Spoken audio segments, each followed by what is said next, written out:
Hey guys, Barrett here. Welcome back to another video. Today we're talking about how to let those balls go out. This is a super common question I get, and understandably. So I'm going to give you a little bit of a mindset shift here. Going to help you let those balls go out. This is really going to help. Stay tuned. Now I know it's super tempting when you play pickleball to hit every single high ball that comes your way, right? I mean, it's just kind of natural. Whenever that ball comes up, all we want to do is smash it because, look, it's fun, right? But oftentimes a lot of those balls are going out. And when a lot of people come up to me and they say things like, how do I beat a banger? How do I let these balls go out and so on? This is what you have to understand. It's a mindset shift first and foremost. Instead of thinking of yourself as like an athlete or a pickleball player, in this case, we have to think of ourselves as like a technician or a scientist, where when a lot of these high balls or fast balls are coming our way, we have to collect some data to see what's going on in order for us to make the right decision. Okay, so let's first start with some of the basics when it comes to letting out balls go out. So if I'm dinking back and forth here and I hit kind of a high dink and she hits a powerful shot at me, I'm gonna go ahead and let that ball go out, even though it may have been in or out.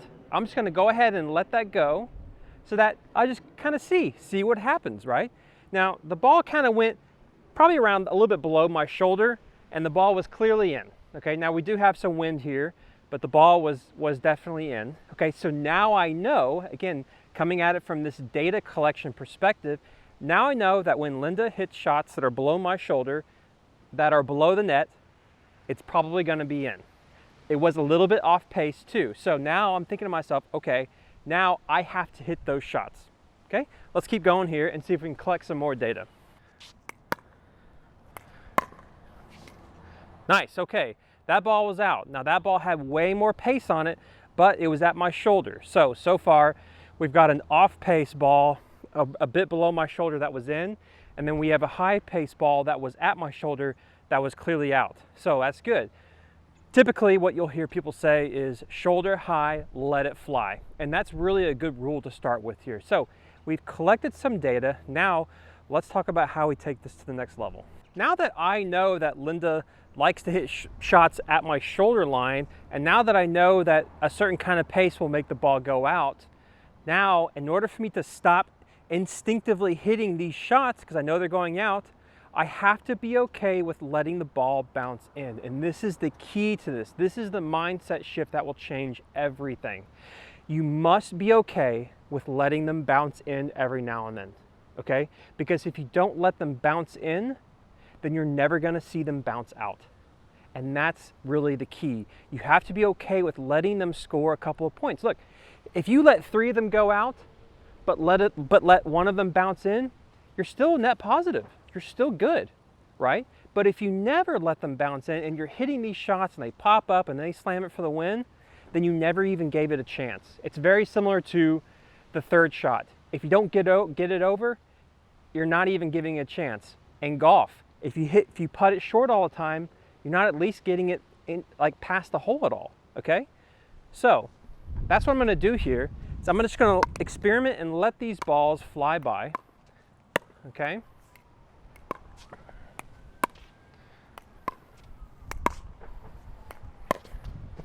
Cool, that was out.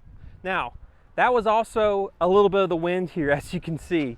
Now, obviously, wind is a big factor with this kind of stuff. As you can see from the net here, you can clearly see the net is being blown this way, right? So Linda has the wind at her back. She has the wind with her, okay? So that means that the balls are far more likely to go out. And that's the kind of the data that you have to collect here when it comes to stuff. If we were switched on the other side, I would have to hit more of these high balls because of the wind factor. Because if I was over here, the wind would be blowing the ball that way, which means it would more likely to be in. Now here's another great thing that you should keep in mind is to understand your opponent's body language, okay? So if I'm dinking back and forth and all of a sudden I see Linda do something like this, right, where she's getting low and I see her winding up, well, guess what's coming your way?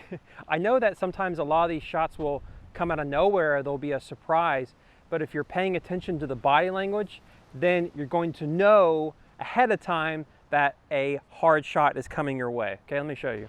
It's fine. Whew, boy, there's some body language, right? I saw that coming a mile away. Now look, this is just for demonstration purposes. We're not in a real game.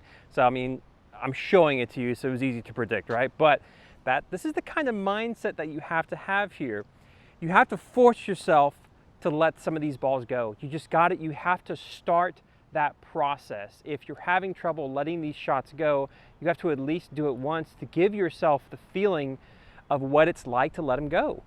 You know, if you're not used to this, you got to at least do it. You got to at least do it once. You know, it's kind of like a kid who's like afraid of jumping in a pool where it's really cold. You know, you got to just rip the Band-Aid off. There's another good analogy. Got to do it once, and it'll become easier as you go. So think of letting these balls go out in terms of a mindset shift here. We're trying to become a scientist or a technician in this way. Collect some data, see what's going on with the court, with the wind, with your opponent's body language, that kind of stuff, and it'll help you let these balls go out. Guys, I hope that was helpful. I've got a great resource for you when it comes to doing stuff at the net, so check that out. And you can also go to pickleballkitchen.com for a bunch more stuff. I've got tons of free content on there. Keep in mind that I'm about to announce a super special project. It's coming soon. I'm working on it every single day. So stay tuned for that, guys. Thanks so much for joining me. I'll see you next time.